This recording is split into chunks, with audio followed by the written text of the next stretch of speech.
Prodcast, pulling Prodigy. My podcast.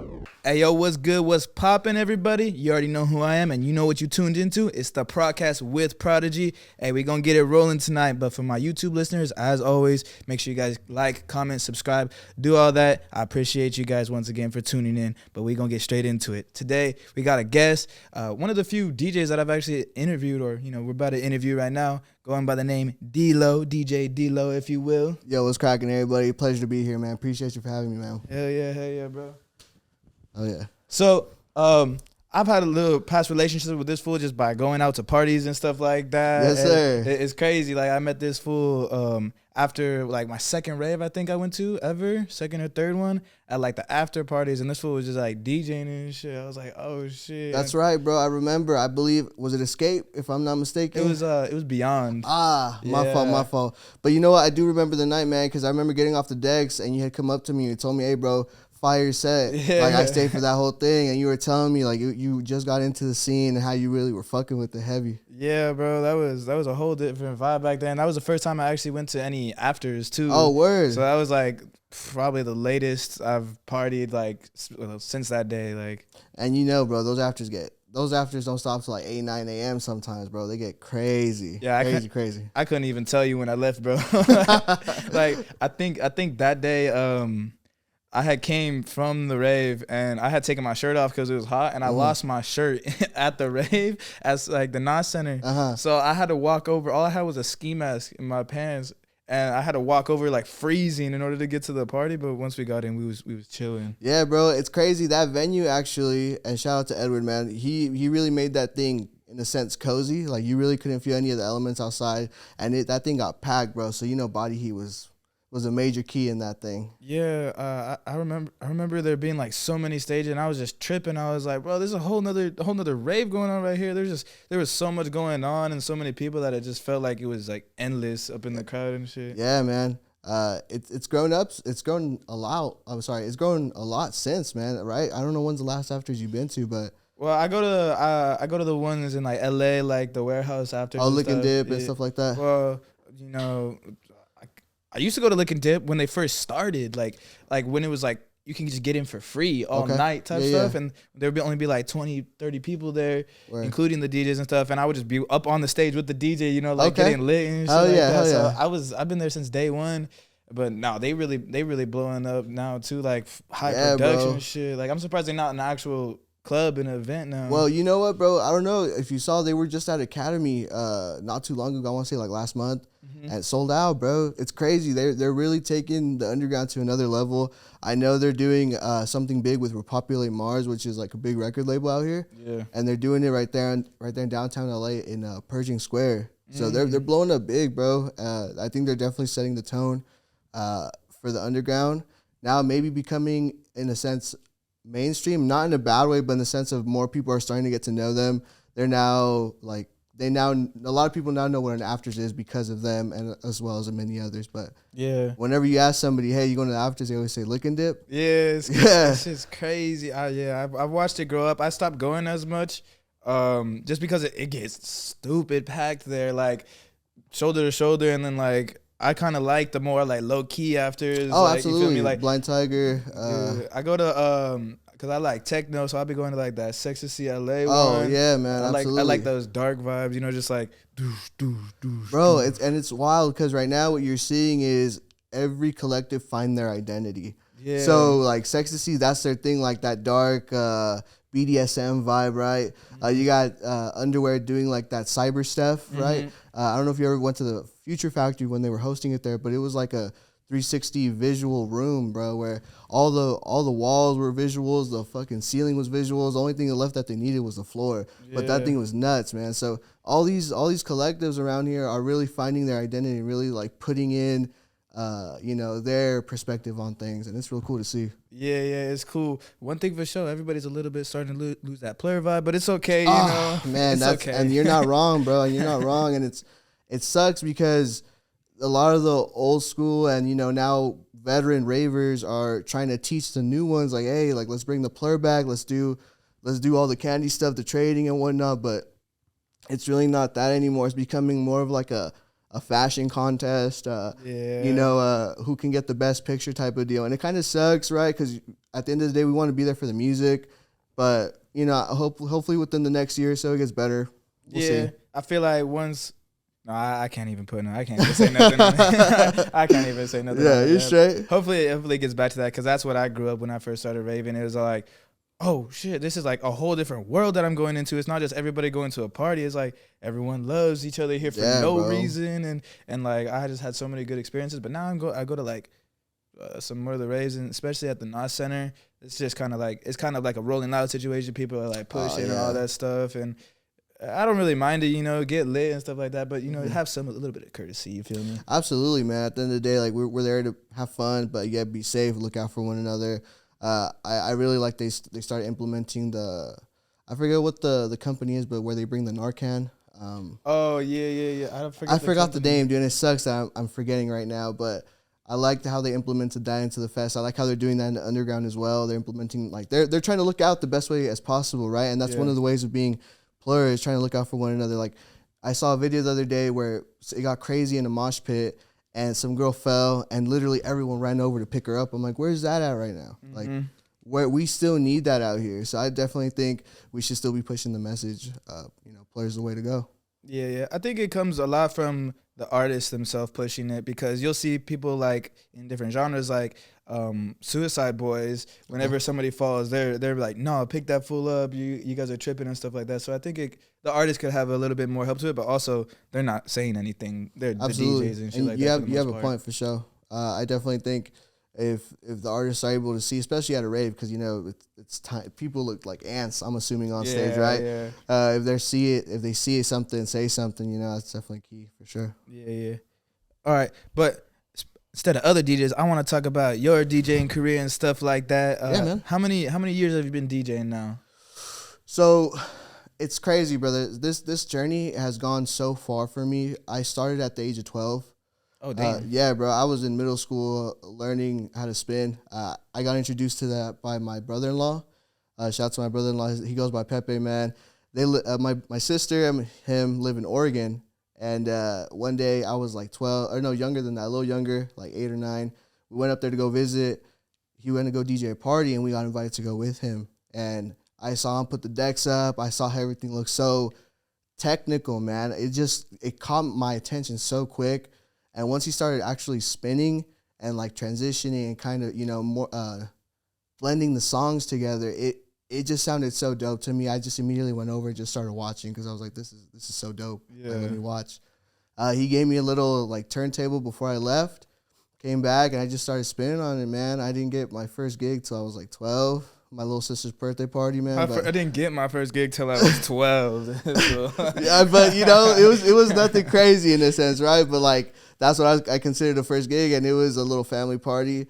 It was CDs only, man. So I had to take out a CD when it was done. 10-second silence, pop in another one, because I only had one deck. Yeah. So it was definitely a little bit of a challenge. But honestly, bro, like from there it went to like little computer controllers, and then by that point I want to say 15, 16, getting into high school. I really started becoming social and whatnot, and getting to know everybody, and they knew me as the DJ. I would be DJing the kickbacks, 15s, weddings, 15s, like everything, bro, everything. I was taking it all, man. And just to kind of get out there, bro, get my name out there. By that point, I was already interested in the rave scene. Like I had known about it from a really young age, like Gotham City days, bro, and San Bernardino, like way back. And I had seen Ultra Miami videos, and that was my thing. I would go on YouTube, watch like the recap videos, watch each artist set on YouTube, and think, dang, bro, like that'd be so sick if I would make it up there. So that was always in the back of my mind as I was DJing these open format gigs.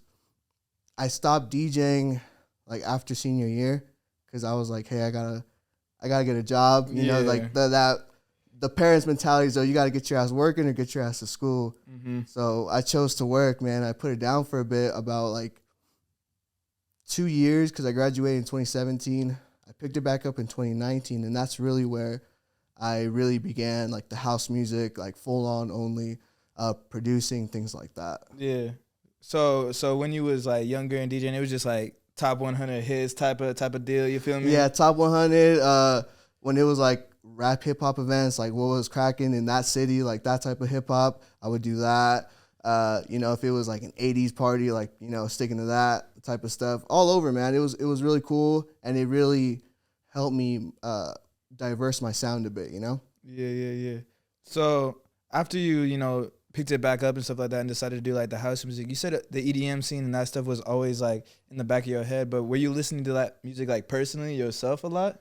So I always have been, man. I never, it was like my secret thing I would listen to on the side, you feel me? Because I didn't want anybody to really make fun of me, because when this was going on, this was like 15, 16, so everybody was listening to like what was hot in like hip hop at the moment, Some Uzi, Cardi. That's when they were just starting to pop off, right? So everyone was trying to like hop on that wave immediately, and me following the same, I did. But when I was by myself, I'd always throw on, Raise Your Weapon by Deadmau5. I'd always throw on like Better Off Alone, like all types of shit, bro, that people would be like, what the fuck are you listening to, bro? But it was just something I really genuinely enjoyed. And I knew it was computerized. I knew people weren't rapping. I knew a lot of the times it was just beats.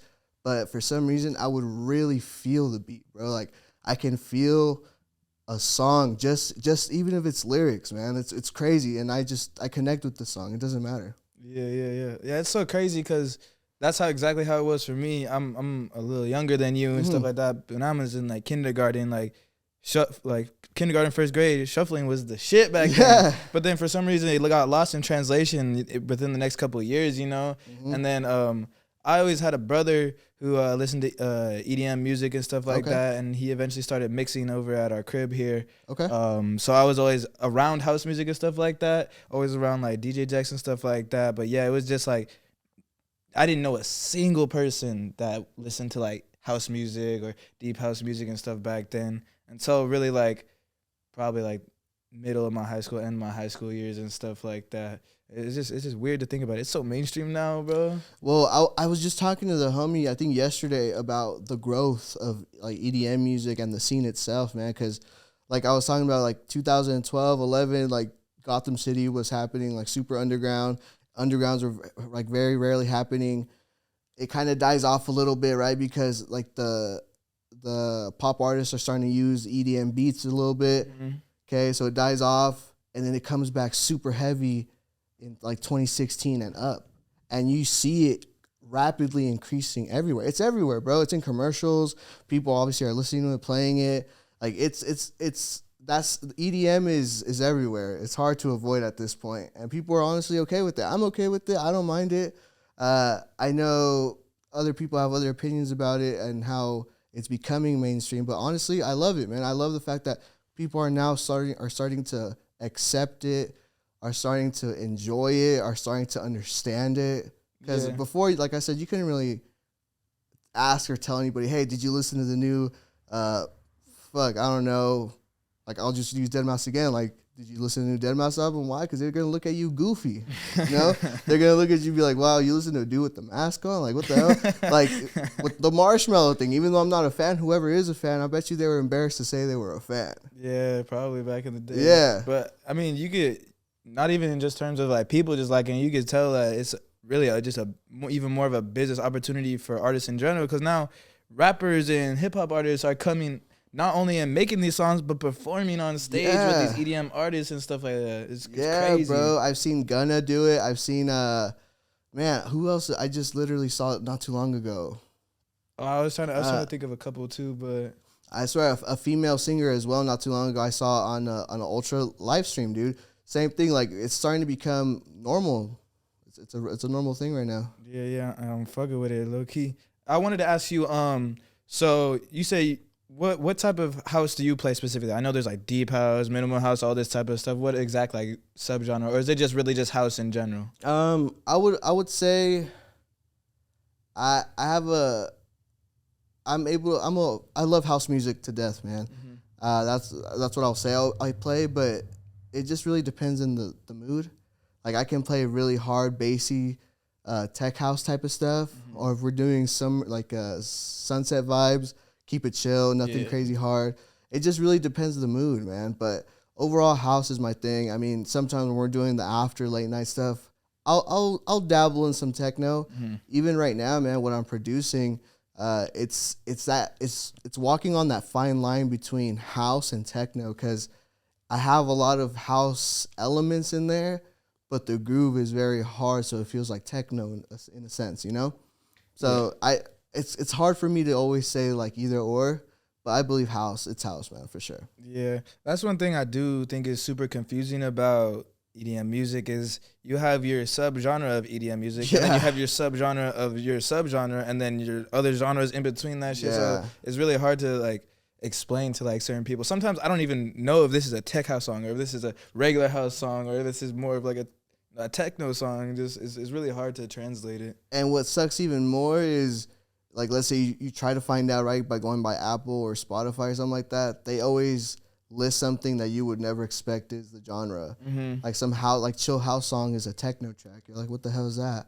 How? Because I always look at that stuff, bro, because when I'm looking for music, crate digging and stuff, I go by genres sometimes, and I hear this song that I've heard at a festival at a house, and I'm like, dude, this isn't even a techno song.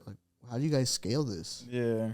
I don't know how it gets into what they do, because they label that stuff themselves, right? The Apple Music and Spotify, they do that by themselves, right? Yeah. And I know you could put the genres when you upload your music, but if it blows up, I guess it's just going to get put under a category or a playlist. Pretty much, yeah. Yeah. All right. Another thing I wanted to ask you about, which is really why I hit you up in the first place, is I wanted to talk about how the business side of being a DJ really works, because I know that, you know, my brother back in the day, he was dedicated to like one club. He was dedicated over to Space Taco Tuesdays. Fire. He was a regular DJ there, and you know, he would always be on there every Tuesday. It wasn't always like the headliner or last one, but he was always on there, and you know, he was a regular.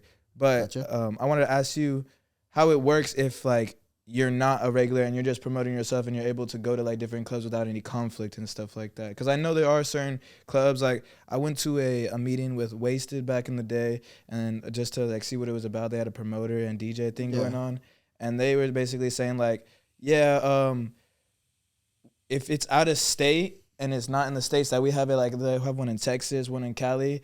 If it's out of state, then like you can do it, but we don't really want you playing at other clubs in, you know, Cali or the area. You feel me? Yeah, that's like what they were doing, but they were really trying to push ticket sales back in the day and stuff like that. I'll tell you something, bro. Ticket sales are not going away. That's something that you're gonna hear from every promoter. Yeah, for sure. Now, when it comes to a residency, because that's what I'm assuming your brother he had a residency at Space Taco. Residency. And congrats to him, bro, because that's a hard one to get. Personally, I haven't played there yet. I've been grinding away at other things, but that's definitely on the list for sure to play. So Space Taco, if y'all listening, get me on the lineup, son. I know y'all know me. Let's work. But you know, it just really so the way it works is, let's say you go to your local club. Okay, let's call it Jazzy's. So you're gonna pull up to Jazzy's and say, hey, I'm trying to spin here on a Saturday, and let's say they don't have a resident DJ, they're down to book you. Okay, all right. At that point, you need to know what your worth is, how much knowledge you have in DJing, how much people you know for sure you can bring, because they're gonna ask you straight up, and once you tell them what your fee is, how many people you're gonna bring. Because two things they're looking at is how many people are gonna walk in and how much money they're gonna buy on alcohol. Because alcohol sales is what keeps their business going, right? Yeah, because your ticket says you're going to have, everyone's going to try to get the early tickets, the cheaper the free tickets, the RSVP tickets. So they're not really counting on that. And sometimes they even let you keep the door sales because, again, they're just focused on the bar sale. Yeah. So bar sales are number one. They're going to ask you how many people you could bring. Do you know if any other people are down? Like, they want you to kind of curate a lineup at that point, right? So you need to make sure you have these answers ready to go for them. It just really depends what your goal is as a DJ. Like, if you're trying to, you know, stay at Jazzy just playing the hip hop Fridays, or are you trying to pursue this as like a touring DJ? Because at that point, yeah, you could take a fee at Jazzy's for $400 every time you go play, because that's what you requested. Or you're gonna go over here at this other club and play for free, and you're gonna look at everything else positively, which is you're gonna talk to every DJ there. You're gonna get their Instagram because you're gonna want to go play somewhere else with them. Yeah. And so they can introduce you to other people. It's a whole tree on the other side, right? Of things. So it just really depends, bro, on what the goal is. But that's definitely typically how it goes when you're looking at pricing and stuff like that. They ask you those things, and then you kind of have to show them, straight up, like, okay, this is what I can do. From there, it just depends if they like you or they don't. I've had a couple residencies, one in Redlands. I kept over the summer. It was good, and it was on a Wednesday, so that was a little tough, but we definitely made it work. I do have the Vegas residency. That's once, I want to say, every 2-3 months at this point, but because they have a lot going on over there. So at that point, I'm kind of like a filler. Yeah. Right now, what I'm doing is I'm trying to get my name out there. I'm trying to become a touring DJ. I'm not really focused on the cash right now. Yeah. I'm focused on the bigger picture, which is getting my name out there, meeting the people, supporting the scene. I'm trying to introduce new crowds to new DJs. So what I mean by that is I also do a collective called The Lion's Den, and I host shows as well at venues and whatnot. So right now, like, I went to Sacramento to go play, and I'm gonna have some guys from NorCal come down to SoCal and play. So I'm trying to merge SoCal and NorCal together as well. So those are some of the goals that I'm trying to do with this. That's what I'm doing. That's tight. That's tight for sure. I didn't know about that. I just recently looked back at your stuff like, oh, this fool in Sac last night. Yeah, bro. Is he gonna make it tomorrow? Yeah, dude. I played on a Sunday, got back Monday afternoon. Yeah. I was looking at that. I was like, damn, this fool crazy. He really all over the place with it. But I that's why I wanted to ask you about it too, because I see you posting dates all the time and shit like that. Always posting flyers and stuff like that. Like, for sure, on my Instagram, yours is always up there on the top and shit. But, yeah. So right now, you said that you're basically just like, I'm working to promote my name and promote these other collectives, and just the idea of, like, what EDM is right now, what we're supposed to be, the vibes of it and stuff. Yeah, so right now the goal for me is getting my name out there in any way possible. So I'm always reaching out to people out of state to see if I can get on the lineup. I'm always reaching out to collectives, seeing if they want to work together. And vice versa. I always get hit up as well. Hey, can you come and play over here? Hey, can you go, fill this spot? Because now at this point they know I have the skill to do it. Yeah. I have knowledge of what's going on. I'm able to bring people, and they know I'm not playing about this shit. Like, they can rely on me. Yeah. So that's my goal, and producing as well, because like everybody says, bro, it just takes one song to really blow up. So I'm trying to really balance the two this year, especially. So producing is definitely main thing on the plate as well. But yeah, man, networking for sure is on there. Yeah. Tell me about your first experience playing at like a club in front of like people and not just a family party and stuff. Oof. I would say that was with the Electric Jungle Crew back in 2020 or 2021. Can't remember. Dang, it's been a minute. No. 2020? 2020. Well, that would have been around the time that I was like kind of learning about you and the afters, right? Well, because I think a little after, so like 2022 maybe. Yeah, 2022. Because 2020 was COVID. Yeah, that's why. Shut down. So I'm trying to think a little after that. Because, yeah, man, that year, it don't even feel like it happened, right? But, yeah. So, like, 2022 is, like, when I really got, like, a crowd of people. And that was with, shout out to my boy Bloomhouse. He was able to do a stage takeover there with the Electric Jungle Crew.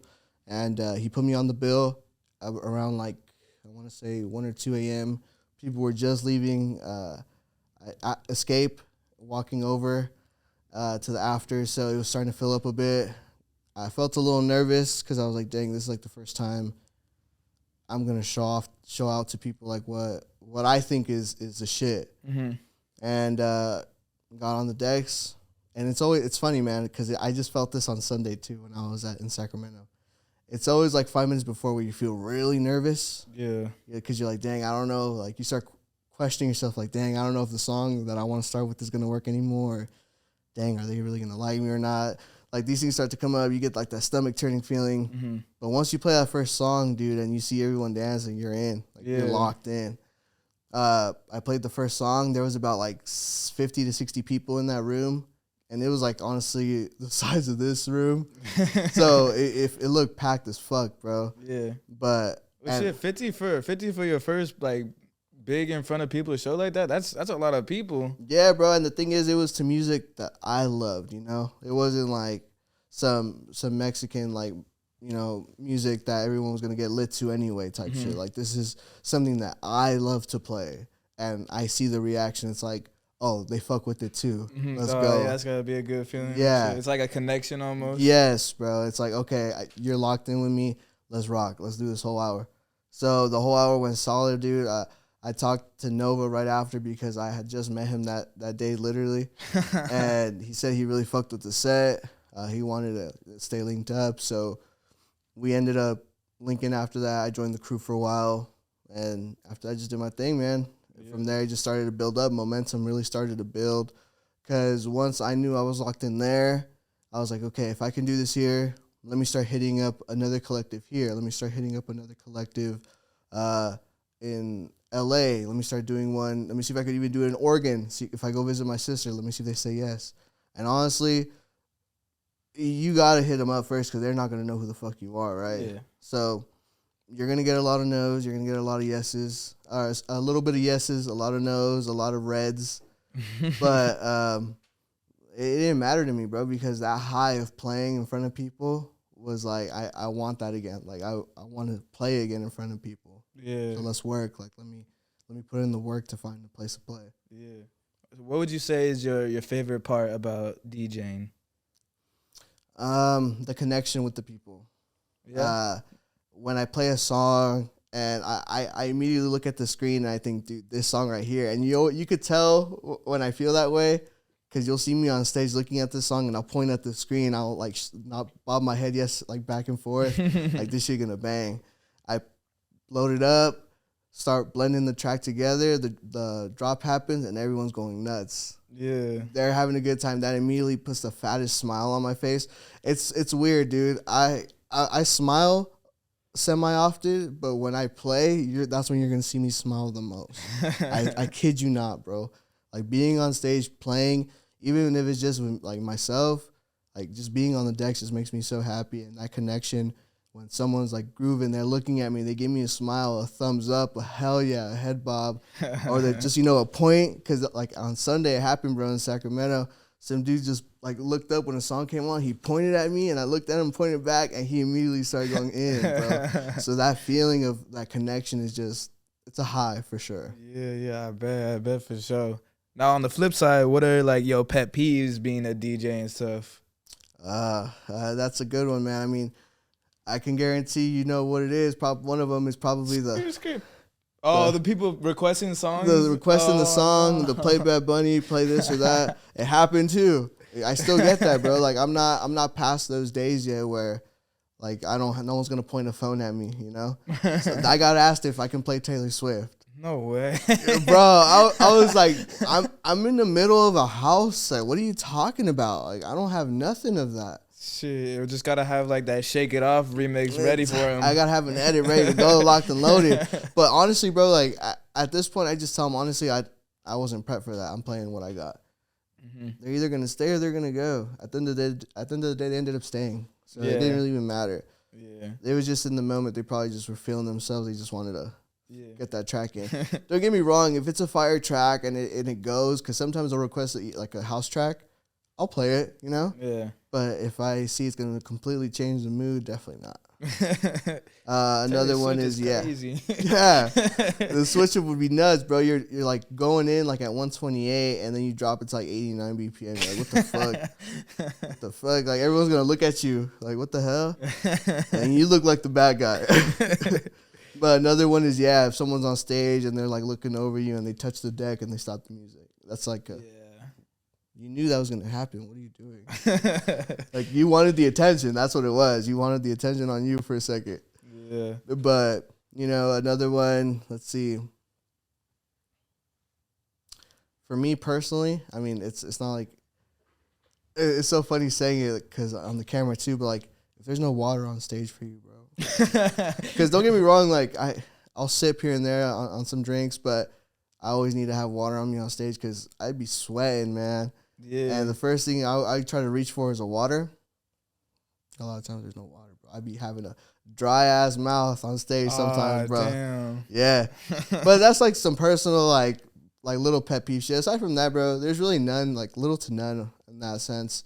I just really love playing, bro. I wouldn't say I hate anything really about it. Mm-hmm. The sleep schedule, yeah, it sucks. Like Sacramento, I had to wake up at 4 a.m, be on the train by 5, to be up there. Same thing on the way back. But fuck it, bro. It is what it is. Like, I knew what I signed up for. I want to be here. I want to please the people. I want to be, having that connection with them. I want to be touring. So this is my practice, right? Yeah. I mean, I think it's definitely a little different sacrificing your time and sleep when it's something that you genuinely enjoy doing. That part. Because I've been in the studio and I got work at 5 a.m. I'm in the studio till 2 a.m. and shit like that. And I'm just like, better hope I wake up on time, But if not, it is what it is because we got work done last night and I'm happy with what we did. Yep. It's only gonna help in the future. Absolutely. I want to ask you this too. What do you think is like more fun for you personally? Being able to just do your own set and do it exactly how you want to do it, freestyle maybe a little bit, or have a back-to-back performance? Oof, I don't know. This is a tricky one. I love to play back-to-backs, right? Because you're seeing what the other person is bringing to the table. You're blending what you got. But sometimes it just doesn't work, man. It just, the vibes are too different. You're playing a different subgenre of house than the other subgenre that he's playing, so it's not meshing right. So those are like some cons of it, but it's beautiful when it comes together. Personally, I like to play alone because I have the freedom of immediately changing something if I don't like it, or if I really fuck with something, I'm gonna just let it play out a little longer than needed, or I'm the choreographer in the sense, like I get to choose when to wave the wand and whatnot. Yeah. So that's my thing, and I think having that freedom is definitely something. It's a luxury, I guess. So I love to play alone, but hey, man, I'm happy to do either or. Yeah, for sure. I asked my brother that question a while back. I think he told me he liked doing back to back more just because like it's just like the vibes of it and stuff like that. And he's like, I love being able to have like a homie, a partner, and just have a song where like if I know the song he's playing, I already know what song to play afterwards, so I could just vibe to his song for a little bit and then dab him up, dance, and be like, oh, it's it. That was track 6. Yeah, bro. If you have the chemistry with that person, dude, that back to back's gonna be fucking epic. Yeah. Absolutely. Yeah, I mean, I'm sure everybody that just watches DJs loves a back to back, no matter what. Oh, for sure, man. Because they know, like, they're immediately like, it's heat. It's gonna be heat. Yeah. So, what's the biggest show that you've done? Biggest venue that you've done so far? I've been a part of some good ones, man. I've played at the Yost Theater. Oh, the Yost. Yeah. I seen you at the Yost. Yeah, we were actually at the Yost together. The Yost was a really cool one, man. That was the first time I ever played at a theater. That place is pretty big, bro. It's pretty tight in there. The atmosphere is so sick. It's an actual theater. If you guys haven't been in Santa Ana, super sick. They're throwing more events there now too, which is cool. Yeah, I seen a lot of people, and not just EDM events either, like other events too. I seen a lot of people posting up in front of that sign and stuff. Yep. So that's becoming like a known spot to throw some raves at, which is cool. Catch One is always a good one, man. I've done the Avalon as well in Hollywood. Club Ego in Vegas is always a great one, man. It gets packed out. After hours is nuts. The club is known for an after hours club, bro. So the main popping hour is like 4 or 5 in the morning. Damn. It's nuts. That's the peak? That's the peak hour, bro. And it don't stop sometimes till like 9, 10 in the morning. It just depends. On some club space type yeah, shit. bro. That's like the Vegas space right there. For real. Damn, that's wild. Name like a couple of like your dream spots you want to like, be able to perform in.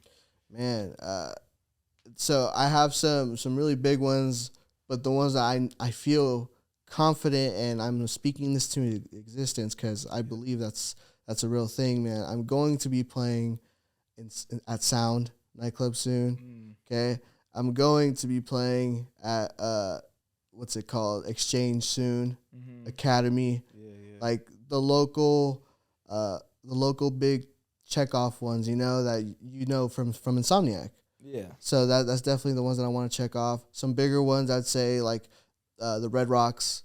Okay. Oh, Red Rocks would be crazy. Yeah, bro. I mean, you see these pro DJs doing, you're like, man, that's something I want to fucking check off the list for sure too. Yeah. I think Red Rocks is cool because it's not even really like a dance floor, but everyone is still gonna get lit like it's a dance floor there.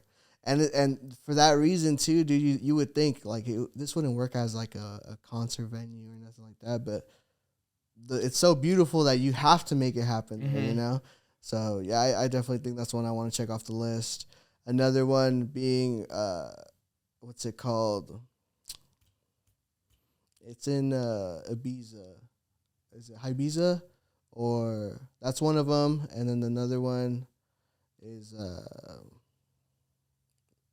I can't think of it. Oh, Ushuaia? Something like that. Ushuaia. I'm probably like really saying it pretty bad. And then obviously Space in Miami. I think once you kind of check some of the ones that I've set off, like, you're on a good run to something special. Yeah, for sure. Especially if you can get the ones that are pretty much like under that Insomniac little shoulder real quick. Those are sick ass venues. I've never been to any of them except for maybe I've never been to any of them. Dude, yeah, I mean, you should definitely check out Academy. It's a good one, and I'm pretty sure the ones with like the visuals kind of going over you. That one. Exchange is the one that used to be a bank, became a club. There was memes about it the other day because like some of the ceiling came down. Oh, I seen that. Yeah. I seen that shit. I was like, what? No way. Yeah, so there's been some memes on that. Hopefully it gets remodeled soon. It is a small club. Personally, not one of my favorites to be a attendee in, but a DJ, why not? Yeah. I got the most space up here. Yeah. I'm able to, extend. Oh shit, my bad. I'm able to extend and whatnot. Yeah. I feel that. So I know I've seen you put out songs and stuff before. Tell me about your production, process and how you get ideas and stuff like that. Yeah, man. Actually, I'm working on this Travis Scott and J. Cole remix, a Mafia remix. I was literally working on it on the train ride to and from Sacramento, man. I'm almost done putting the finishing touches on it. But honestly, for me, it's where I'm at, the creative space I'm in. I was just telling my homie, and shout out Crucified, I was telling Crucified, I was having a mean writer's block for about 2 months, like 2 months ago. I couldn't write shit, man. I would open Ableton and look at it like, damn, nothing's coming to me. Nothing's working.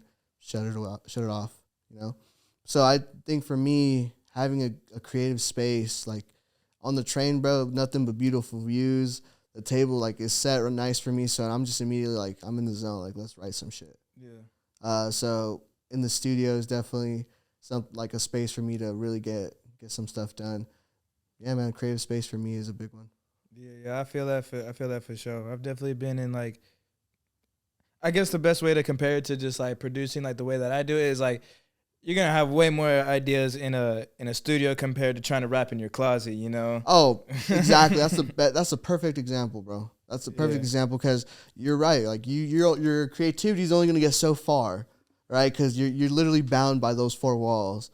But once you start expanding, it's like, okay, now I can talk about this. I can now put these beats together because now my mind's flowing differently. And once you start, moving spaces to really get creative with your stuff, I think your production also becomes better. Yeah, for sure.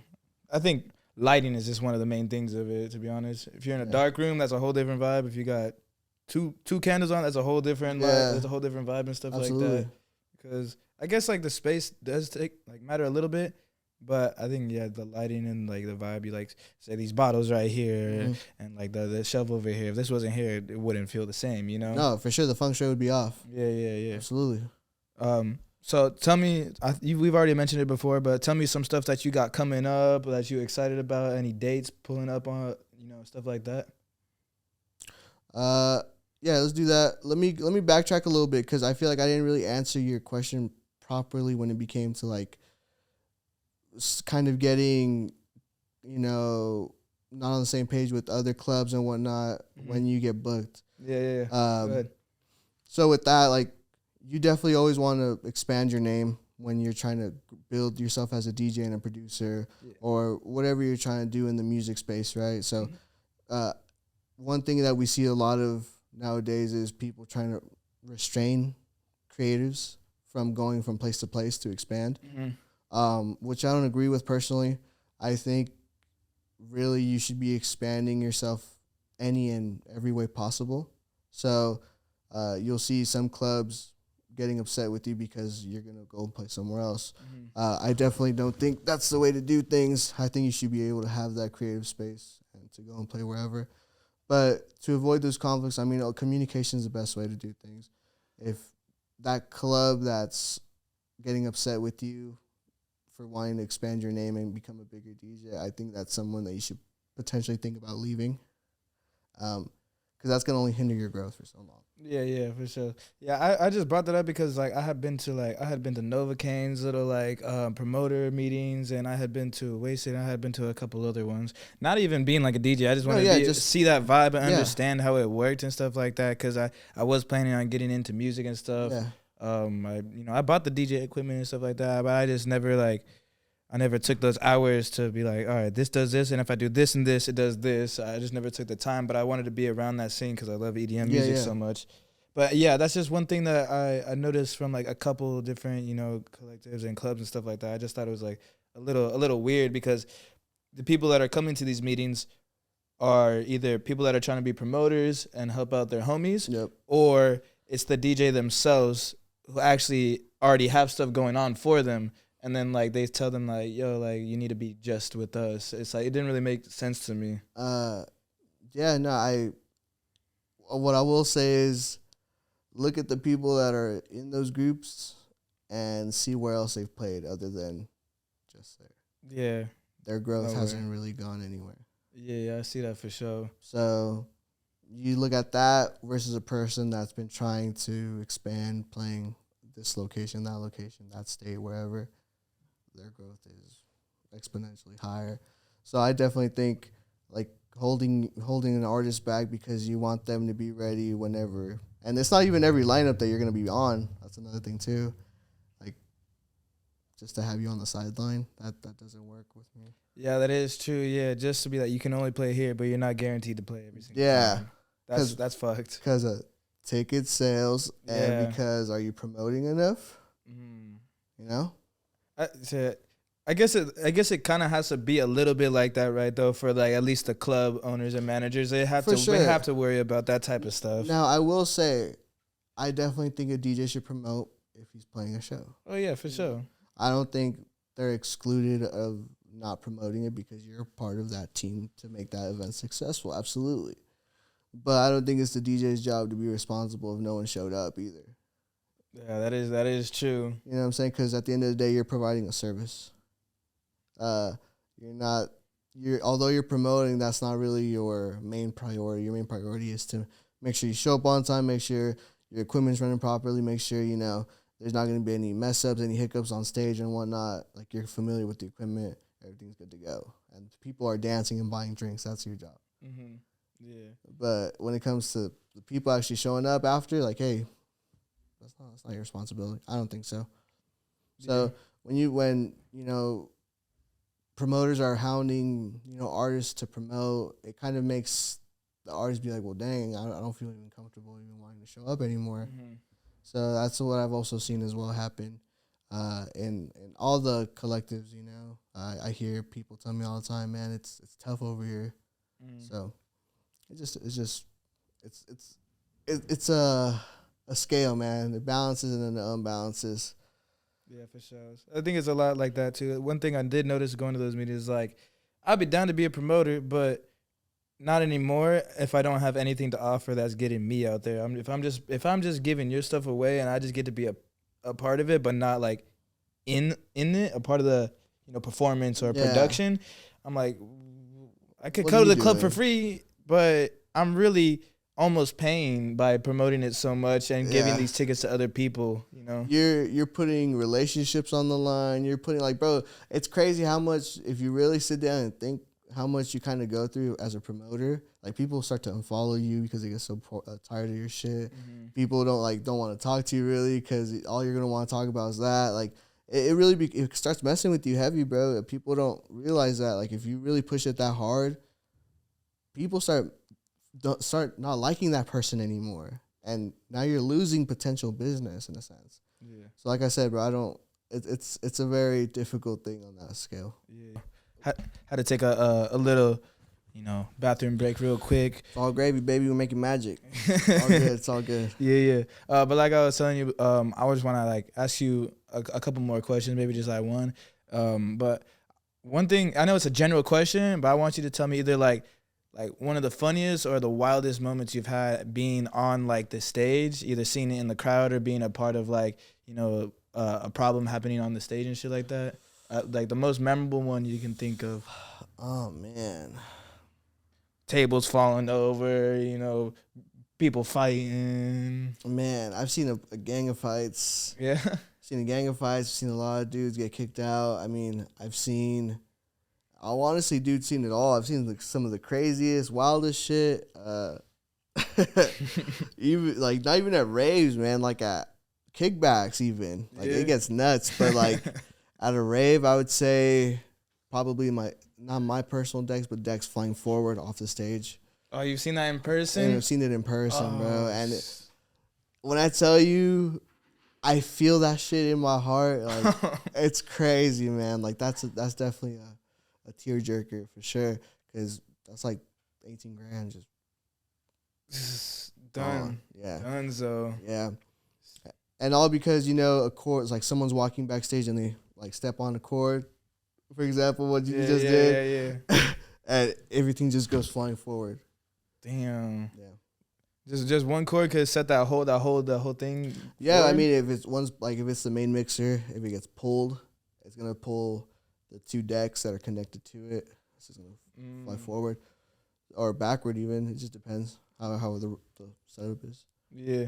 Well, what about like problems yourself being on the decks and stuff like that? Mishaps. I've had, it's called emergency loops. So where the whole deck kind of just freezes, and it'll just stay looping in one section, and it's like an 8-bar or 4-bar loop, just going over and over and over, and it'll tell you just error. And at that moment, you're kind of like freaking out, like, fuck, what do I do? You have to shut the whole thing off, so there's like 30, 40 seconds of silence. Oh, damn. Awkwardness. And so obviously everyone's face forward looking at you. You're trying to hurry up, play it cool. Everyone started like scream, whistle, clap. Yeah. Hey, yo, music.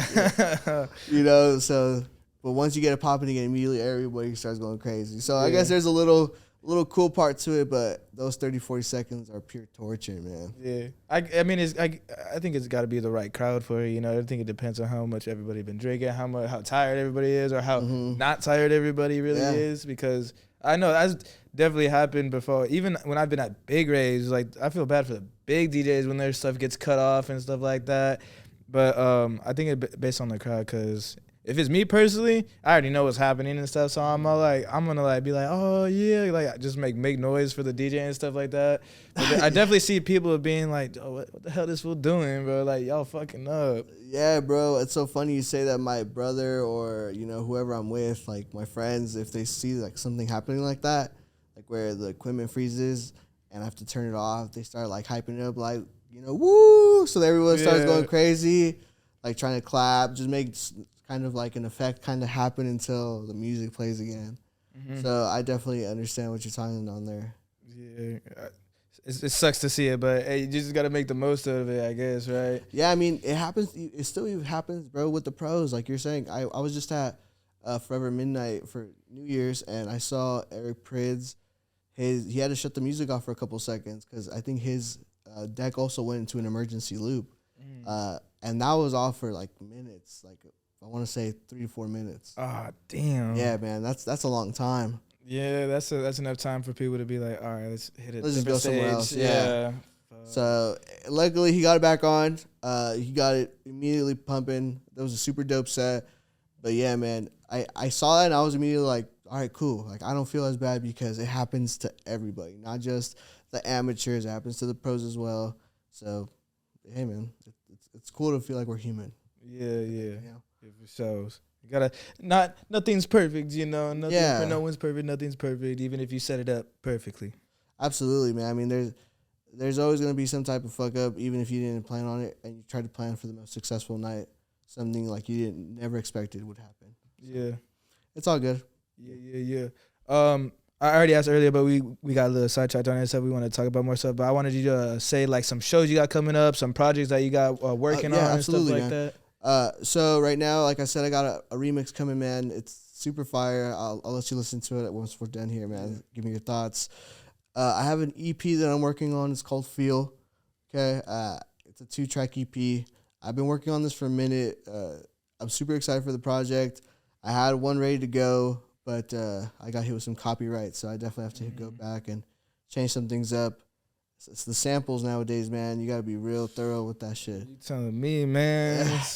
It's tough. It's almost impossible. You got to make it. You got to like take one little piece out of it. Yeah, man. Like half a sentence or like half a word. Yeah. You know, and immediate because anything could be hit for copyright. But a 2-track EP should be coming by the end of February. I'm super excited for that. Yeah. Shows coming up. I have February 10th. We got Hypnotic Disco Club. Shout out to Crucified again. He's the owner of this new collective that we got going. I'm a resident DJ there. He's gonna set this new tone. His theme is gonna be music you've never heard before. So no top 100, no, you're not gonna hear any Eli Brown, no, Chris Lake, no Fisher, none of that stuff. So just straight underground music, which I think is gonna be dope. Yeah, that's tight. And different. That's February 10th. February 12th, I'm gonna be in San Diego, with the Elevation crew, at Vibes Nightclub. It's gonna be sick. Yeah. After that, man, February is gonna be mostly sticking to finishing the EP, and then a lot of personal time.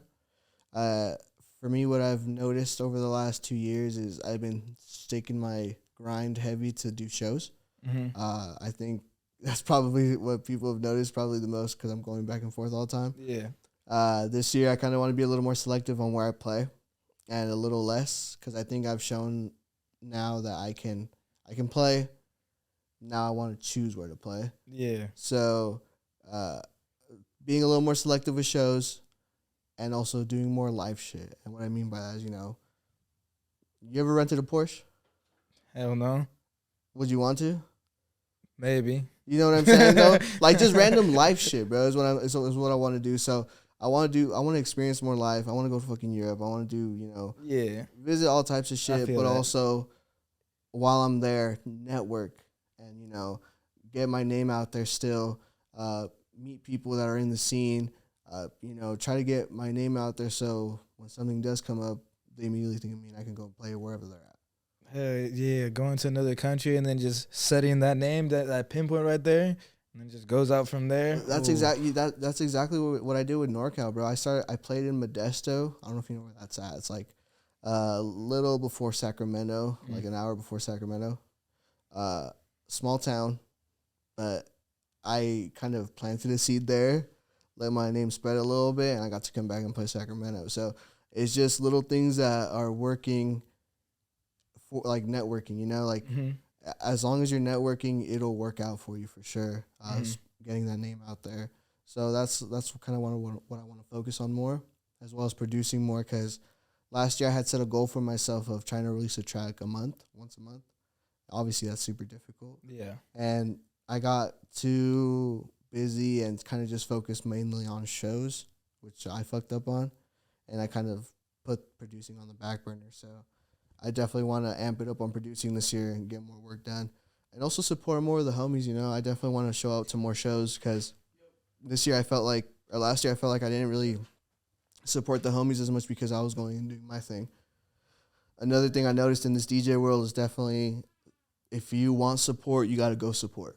I definitely think you're not going to grow a fan base if you're not wanting to show love. either. You know, you can't have that ego of I'm gonna show up and I'm gonna have 50 people there, and when they want me to show up, I'm not gonna show up. Yeah. They're gonna not want to show up anymore. Yeah, for sure. Yeah, for sure. You know, so I definitely want to be better and show the homies love because they've been showing me love all the time. You know, it's only right that I do the same. Yeah. I want to work on collabs this year as well. So if you're interested in doing something, bro, I'll be definitely down to work something. Yeah. Oh, shit. You know, you don't even know. I got this. I got a lot of bags under my pocket. A lot of bags up my sleeve. Shit. So I'd be sick to learn from you, and I think we could definitely learn something off each other. But at the end of the day, man, just like I said, getting the name out there is gonna be more of my goal this year, and live life more, man. Hell yeah. You've been grinding to get to that point. You got your name pretty much like set and going now, and it's just going up from there. But if people do want to like collaborate with you and stuff, like what's your Instagram handle, what's your Apple Music, your SoundCloud and stuff like that, they want to check you out. Yeah. So my Instagram is dj.dlow, DLOW. I'm trying to work on getting the DJ stuff out and get D-Lo, but it's a struggle, man. You type my name like that and you get like 50 of us. Yeah. So dj.dlow for Instagram. My Twitter or X, whatever you want to call it, is djdlow909. If you want to search me up on Twitter, Spotify, SoundCloud, it's D-Lo, D-L-O-W. Okay. You can have links. Yeah, we'll put the links up and everything in here. Yeah, so just go ahead and click those links. You'll find me. Leave a comment, like my shit, follow me, man. I'll definitely show some love back. I love the feedback always. I take any and all feedback. Doesn't matter if it's negative, positive. I take it in and I work with it. Okay. It's got a lot of work's gonna happen, man. I feel confident in that for sure. Yeah. It's a good feeling to be in that spot, being like we're at where we need to be at. Absolutely. Right now. Yeah. But I appreciate you coming through. We got limited time on the camera, so like I'm sure me and you could talk for hours and shit like that, because I got more like in-depth questions that a lot of people probably wouldn't even understand about this stuff. Straight, bro. Absolutely. But I appreciate you rolling through. I got to get my questions answered that I wanted to ask you about and stuff like that. Absolutely, man. And it's cool to have like a different vibe, because I normally just interview like gangster rappers and R&B artists and stuff like that. I've peeped a couple of your videos, bro, and I fuck with how you're doing it. You actually are one of the guys that got me to like start podcasting. Oh no shit. Yeah, bro, because you were telling me about it, and I was like, dang, this dude's doing it. Let me try to get on that too, because I also been wanting to do, but I've always procrastinated. Yeah. And then I saw that you were doing videos. I would listen to a couple of them. I was like, damn, this dude's doing it. Let me hop on. Yeah. It's sick, bro. Like, so appreciate you for that. Definitely, man. Yeah, I appreciate you for sure. Hey, podcasting is the new world, bro. People need to realize it. It's starting to be, it's about to be the new AM radio. You feel me? It's about to be, Absolutely, all man. that shit. So go ahead, check out my podcast On the Rise as well. Yep. For DJ stuff, man. If you need tips, tricks, all that type of shit's in there. Yes, sir. Other than that, we going to sign off right here. It's been another episode of the Prodcast with Prodigy. You already know who I am. It's my boy D-Lo right here. Let's go, baby. Make sure you check him out on everything. Links in the description. But yeah, been another episode. We out. Appreciate you. Peace. It's the podcast with Prodigy. My podcast.